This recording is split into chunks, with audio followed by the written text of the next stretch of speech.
But I'm coming to a higher understanding of the call to love.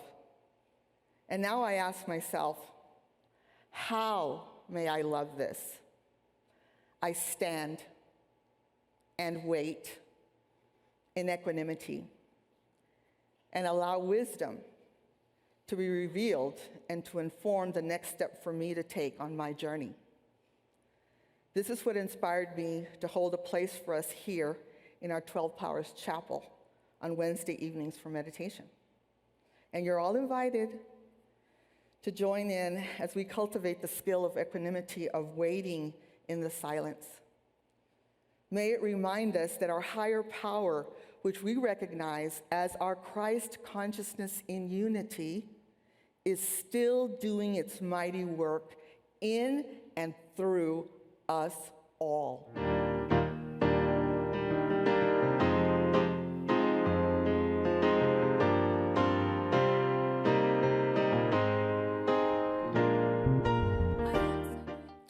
Thank you, Roderick, for this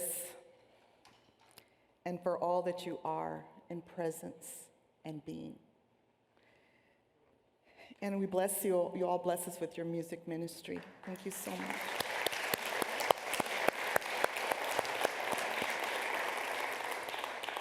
I also want to acknowledge the loving service of all our volunteer ministry team, and specifically mention our prayer chaplain ministry team who are here with us today. So if you have ever served or are serving in this vital prayer ministry for this community, would you please stand? Thank you for holding this space for us, and I encourage you to take advantage of this amazing ministry. So let me stand here for a moment in reverence to this collective and in acknowledgement of this divine appointment. As a community, we are learning to trust change, working within the book by Karen Herring. So show of hands, how many of you are either reading the book or in a group with the book or somehow engaging this book? And I really want to encourage all of you to do that. I'm personally so grateful to Reverend Cynthia for bringing us this work and for inviting me to speak here today on the third thresholding skill of equanimity. I will be referencing my talk with many sources, including one of the sacred texts we use metaphysically in unity, the Bible, and from basic unity teachings by Charles Fillmore, such as the 12 Powers, and from historical world leaders, ancient, modern, and even neuroscience. Hopefully, this will meet most of everyone's needs for context and relevance on the topic, and all hopefully in around plus or minus 20-some minutes. Please pray for me. So today's topic is part 3 in this series, and it falls under the bigger theme from the Trusting Change book of addressing what is no longer. I especially like that this book teaches skills, not necessarily steps, because it implies that these are learnable and needed to be applied to receive the benefits. And yet, some questions still remain, such as, are we teachable?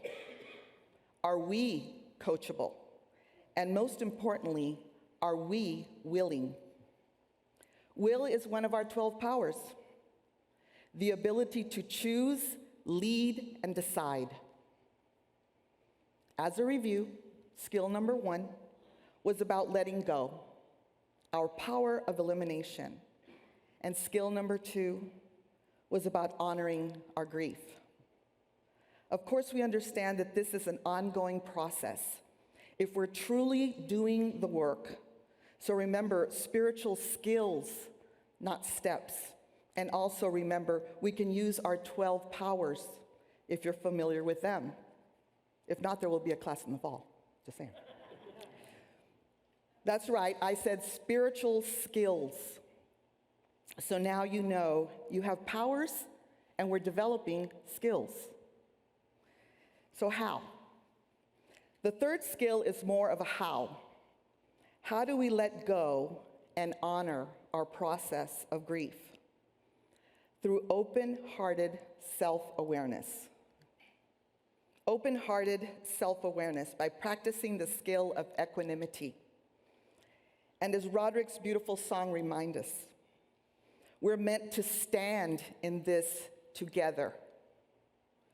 Holding space for equanimity, standing in our grounded center is where we are called to be while navigating this threshold. So here's what neuroscience teaches us about how we learn from others. Our human brains are designed to be influenced by others. When we notice the postures, movements, and emotions of other people, the mirror neurons in our brains cause us to experience the same postures, movements, and emotions as if they were our own. Experienced much of this lately? Like in the story of the Zen farmer and his horse, if y'all reading the book, you probably heard this story. Everyone kept telling him what to believe about each of the events that were happening to him. The horse leaves, it's a bad thing. The horse comes back, it's a good thing. Son falls off the horse, it's a bad thing. He doesn't get to go to war, it's a good thing, etc. And what was his response? Do you remember? We'll see. He was practicing the skill of equanimity, mental calmness, composure, and evenness of temper, especially in a difficult situation. Equanimity allows us to hold the full range of our experience more fluidly, less rigidly, and this will serve us. We may be experiencing the emotion of fear in the moment. Are we triggered? Has our inner critic been activated? How does this affect the story we tell of the other, of separation, of victim, of blame, whatever we have decided? Sound familiar? In 2008, I was living in Brownsville. Two of my cousins had passed within 3 months of each other. I had just started a new job. Then my mother passed. A hurricane blew the roof off our beach home, and I became painfully aware that my marriage was not what I thought it was. Meanwhile, the global financial crisis was in full expression, and our nation had elected its first Black president. That was the year I saw the sign go up in Brownsville announcing the future home of unity of Brownsville. And I stepped in through those doors for the first time. Another mystical thing that happened during this time is that I experienced a vision, which was right out of The Wizard of Oz. I found myself in a huge storm. A large glass door appeared, and I made my way into the space where I was sealed in by a thick, clear tube of light that reached as high as I could see. And then before me, I witnessed the passing of my current life and the world as I knew it. Everything was dematerializing and flying by like the scene in the movie. And yet, I felt centered and safe, and very aware in witness. And then I heard in my mind's ear, "You are free." This message is still unfolding for me. It was then that I was given the skill of equanimity, symbolized as a yellow traffic light. I only share this with you so you know that my story of change is still unfolding. But that is when I knew it was part of my spiritual journey and that it would evolve me. This is also true of your threshold experience. Back to our Zen farmer story. To be fair, some people might conclude that practicing equanimity smacks a little bit too much of staying in a comfort zone, or worse, being passive in the circumstances. But reaction is easy. It doesn't require any inner strength. I stayed in the marriage another 5 years, asking for guidance from Spirit, and I kept getting my guidance as yellow light, yellow light, yellow light, until I was ready, until it was time to act, Spirit-led. Like the farmer, rather than rushing into extremes of reaction about the things I could not change, I focused on my locus of control and remained open to what Spirit was doing in my life, which was also a gift on many levels. The day I got the green light, and I was just as surprised as anyone to see it, I was packed and in Austin within 48 hours. Quite a miracle. Only looking back now do I see the wisdom and the guidance I received by practicing equanimity. So I'm going to use the acronym WAIT to make it easier for us to grasp the meaning and the purpose of equanimity. So W, watch beyond the known horizon. We already know what we know. We don't know what we don't know. Attend to what is arising emotionally in you.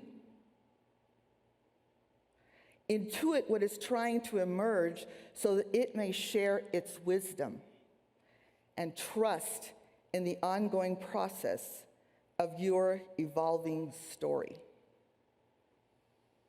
Okay, any metaphysical Bible fans in the audience? Raise your hand. A few of you, yay. How about poetry and song lyric fans? You like poetry and song lyrics? Awesome. Well, the book of Psalms from the Bible is actually that, a book of songs and poems, and speaks to this spiritual skill of waiting. Waiting is referenced in the Bible 116 times. So let's take a deeper look.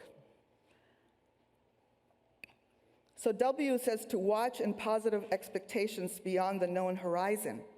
So in Psalms 27:14, it says, wait for the Lord. Be strong and take heart and wait for the Lord. That might sound like we're waiting for someone to save us, but it's not that at all. Biblically, waiting is an active verb, indicating that to wait is to be aware through all of the senses of what is occurring around you and discerning the right time to do the next thing, to align to our creative power. Psalm 135-6 says, I wait for the Lord, my whole being waits, and in his word I put my hope. I wait for the Lord more than the watchmen wait for the morning. Now, morning is coming, right? But the watchman has no role to play yet, except in witness. It's very active, this waiting, not passive at all. We stand in the energy that is gathering as wisdom for what we will need to be directed and inspired into our next creation step in action. What are we waiting for? For what's trying to emerge in us. A is attend to what is arising emotionally in you. That might look a little bit like fear. So let's break that word up and redefine it for ourselves. We're definitely feeling something. Let's call it energy. Feeling energetic and ready. Another way to think of fear. Reframing it. We're seeing evidence of stuff, but it's false. It's what we already created in unconsciousness. Now we're being conscious, and we're using this power. So we're feeling a lot of energy. Emotions are energy in motion, and they are creative in nature. It's our wake-up call from spirit to do our inner emotional work. Ready for what? This energy wants to create a new expression. So we feel it. We allow it to serve as fuel for what's emerging in new expression. Let's hold space in equanimity to allow for the new to emerge with curiosity and positive expectations. That's how we set our intention. Be aware. Remember the mirror neurons? We're seeing something. Be aware. Together, we all make up a collective body of beings. And we all have a part to play in the wellness and the breathing of the larger body. Each of us will, at times, provide a steady rhythm of breathing to support others. Each of us will also sometimes need the rhythms of someone else to ground us. We are all responsible for how we impact the field. Here's just a little slide of what it looks like, what it feels like, and what it doesn't look like, and what it doesn't feel like. Sound familiar? We are creating space, so for I, W-A-I, is intuit, what is trying to emerge in you, so that it may share its wisdom. We are creating space for intuition to share its wisdom. We're standing here to create that space beyond the known story, which is our ideas and whatever we've been creating unconsciously through. So one of our principles speaks to this ability of our thoughts to create our reality. Y'all know that one?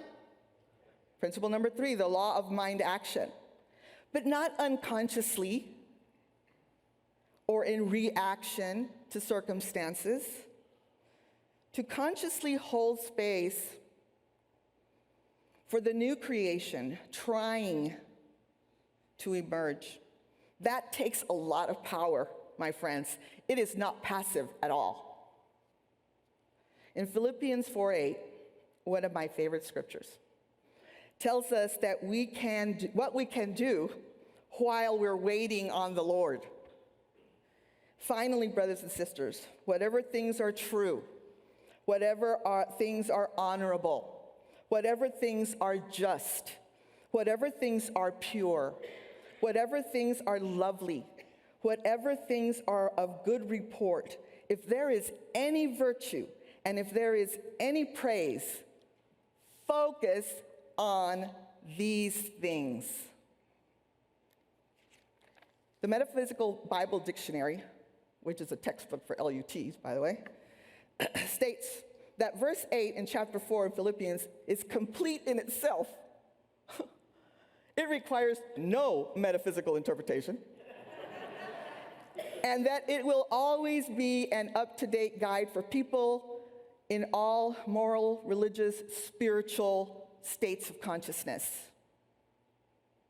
if we turn our thoughts away from the outer appearances of our unconscious creations and towards the spiritual power center of creation in ourselves and others, we open for the wisdom to speak. And we provide this for others too. Here are those mirror neurons again.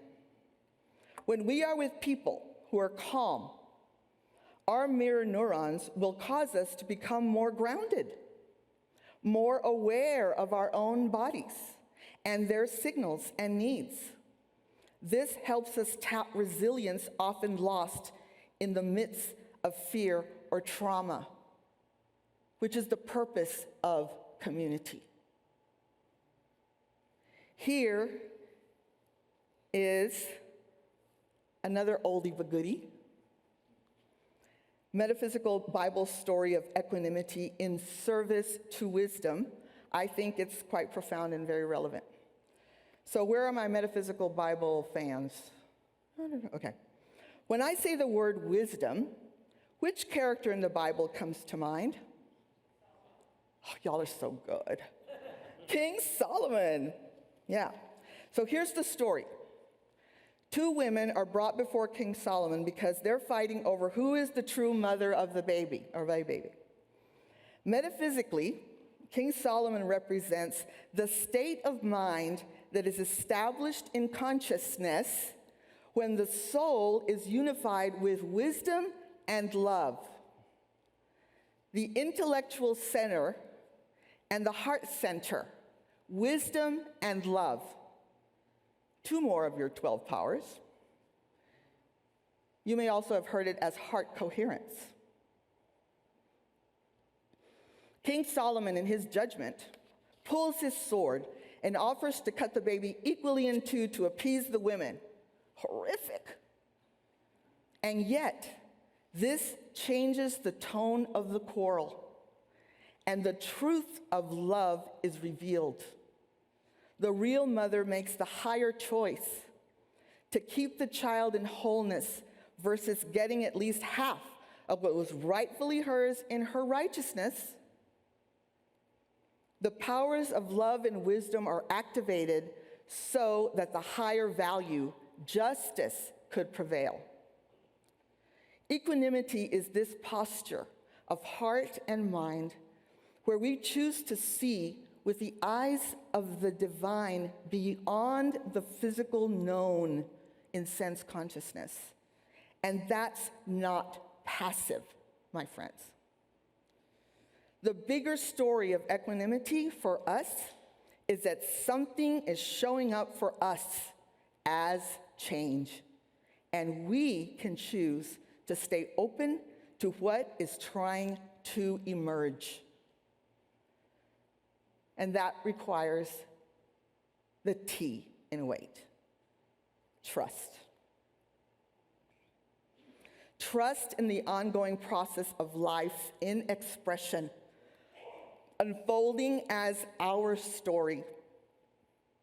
This balance, wisdom and love, centers us in the present moment, where we pause to experience what is happening now, profoundly open to the many possibilities waiting within and around us. Equanimity refutes the declaration that everything and everyone on one side of any line is good, acceptable, and safe, and that all the other side is not. It's a much bigger idea. It opens us to relationships, not only with people who may be different or see things from a different perspective than us, but also to the parts of ourselves we wittingly or unwittingly, or I like to say unconsciously, try to deny or exclude. It's our personal spiritual reckoning, as Brené Brown would say. What is the story you have been telling about a threshold you are personally going through? Or about the threshold times we now all share collectively? How might your perspective on it change if you cultivate the practice of equanimity and say, We'll see as you seek higher perspective and stand for new development and watch for new possibilities and opportunities to love one another. Leo Tolstoy wrote to Gandhi that love was the only way to rescue humanity of its ills. But we are struggling with that, aren't we? No one is exempt from this passage. To quote one of our own beloved sages, you don't get a pass. This community, our unity movement, our state, our nation, don't get a pass to this spiritual reckoning. Can we acknowledge that we are experiencing a gathering together on many levels of consciousness? We're not denying this or bypassing this through the practice of equanimity. We're in it together, in collective mistrust, in collective anger, in collective fear, in collective denial, in collective hate, and once again, most poignantly, in collective grief. I began by asking myself, can I love this? And my honest answer a lot of the times was no. No, I can't. And I could give you a lot of evidence in my story to back it up, too. But I'm coming to a higher understanding of the call to love. And now I ask myself, how may I love this? I stand and wait in equanimity and allow wisdom to be revealed and to inform the next step for me to take on my journey. This is what inspired me to hold a place for us here in our 12 Powers Chapel on Wednesday evenings for meditation. And you're all invited to join in as we cultivate the skill of equanimity, of waiting in the silence. May it remind us that our higher power, which we recognize as our Christ consciousness in unity, is still doing its mighty work in and through us all. I ask you, what awaits us coming beyond the horizon, beyond the story of what we have already experienced and known? Will we gather together in collective awakening? Will we gather together in collective truth? Will we gather together in collective possibility? Will we gather together in collective love? As a Zen farmer said, we'll see.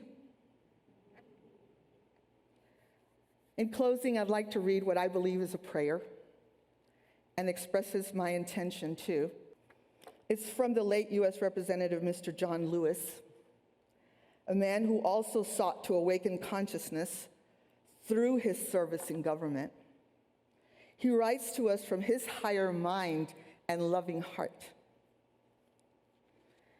Anchor the eternity of love in your own soul and embed this planet with goodness. Lean toward the whispers of your own heart. Discover the universal truth and follow its dictates. Release the need to hate, to harbor division, and the enticement of revenge. Release all bitterness. Hold only love, only peace in your heart, knowing that the battle of good to overcome evil is already won. Choose confrontation wisely. But when it is your time, don't be afraid to stand up, and speak out against injustice. And if you follow your truth down the road to peace and the affirmation of love, if you shine like a beacon for all to see, then the poetry of all the great dreamers and philosophers is yours to manifest in a nation, in a world community, and in a beloved community that is finally at peace with itself. I love you.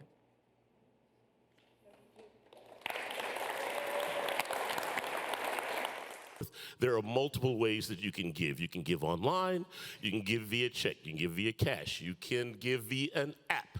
If you gave online, there's a card in the pew in front of you that you can grab, place your energy on as the basket comes around so that that energy continues to flow through this offering. So again, welcome to a place of learning, loving, growing, and continual smiles.